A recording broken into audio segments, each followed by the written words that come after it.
then for left arm. Notice the hip rotation.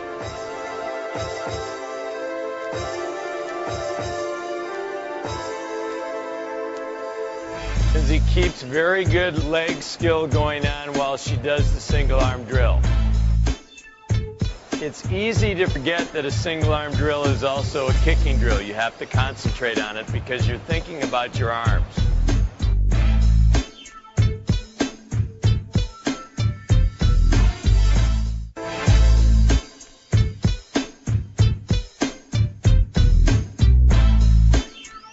When you're breathing, you breathe to the side that your arm is down by your side. It makes it a lot harder, but it also makes you keep your breathing pattern in line, keeps your head in line, and again, you're always looking towards the bottom of the pool.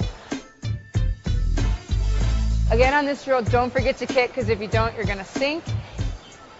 She goes 4 right and then 4 left with exaggerated hip rotation.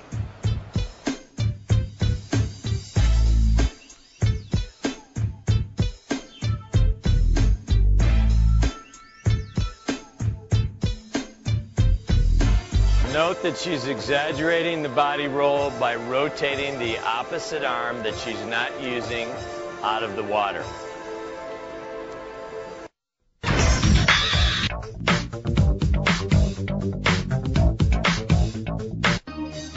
This is catch-up drill where you have both arms out in front and you take an arm stroke and hit your hand in front and then take another arm stroke. This is good also for body rotation and also in order to keep your stroke long. You know, when I swim freestyle, my stroke is very long, and this helps me minimize my stroke count per lap, and it also helps me focus on keeping my body position in line when I'm not stroking, just by using my legs. You can see she has a great wingspan, and she likes to get as much out of her stroke as possible. However, when you do this drill, it's still important to work on hip rotation and body balance.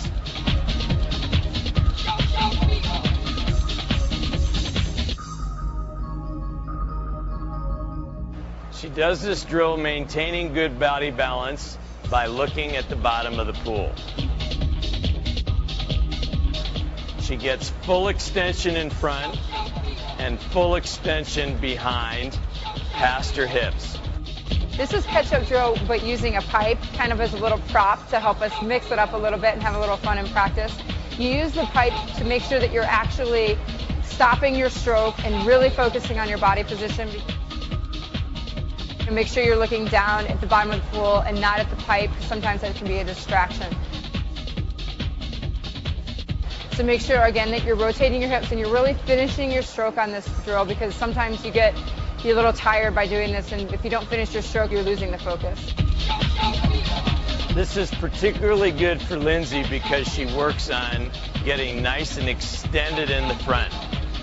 However, even though you're extended, you must think about having a good high elbow catch on each stroke.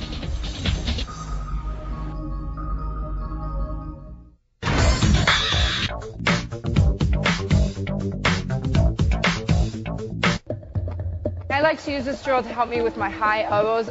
When you swim freestyle, you like to have high elbows on top of the water and underneath the water.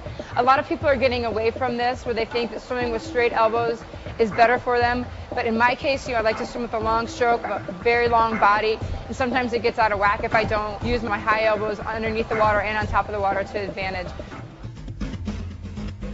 On the fingertip drag drill, she drags her fingertips right on the surface of the water, close to the midline of her body, which makes her think about getting her elbows up high on the recovery, and she's trying to keep her body alignment so that her hips don't go out of line.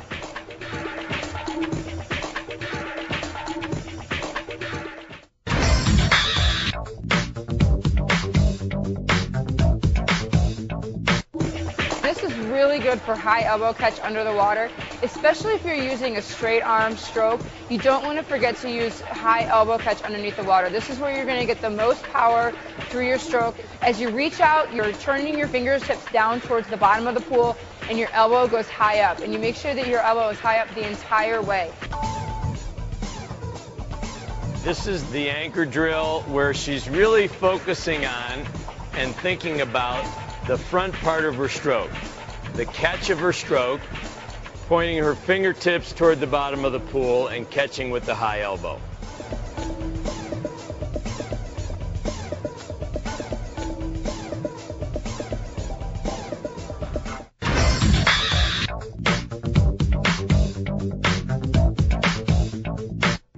This is something that I unfortunately had to do when I hurt my knee at World Championships in 2001. And we actually did vertical sculling in order to make my shoulders work again, and actually simulating the sculling that we're doing on our stomachs, but doing it vertically.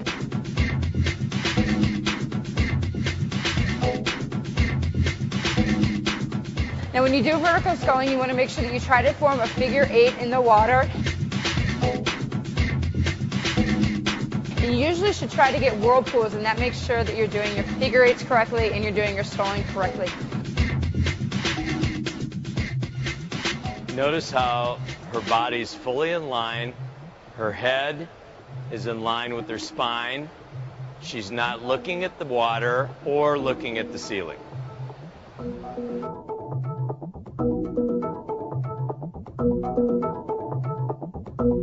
You can also do this sculling, turning yourself from side to side, so you can simulate the fact that you're rotating your body from side to side. So you can turn your body to the right, and you can turn your body to the left.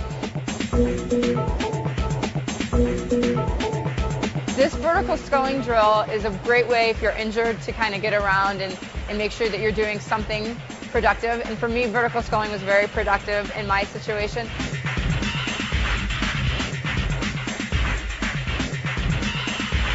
This is sculling with a buoy. Her hands are like a propeller. She's practicing pitching her hands out and then together. Propulsively apart and propulsively together.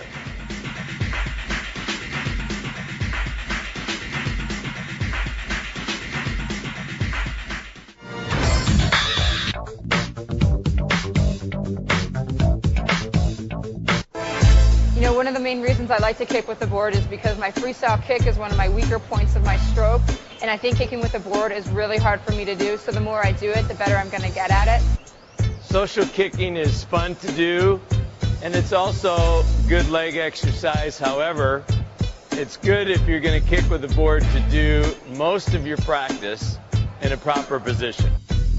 Proper position is using a good alignment and looking at the bottom of the pool. As her head goes down, her hips come right up to the surface.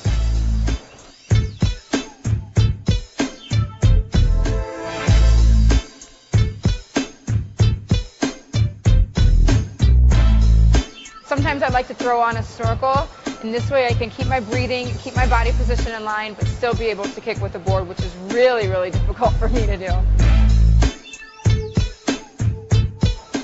Okay, we take body position even further on a kickboard by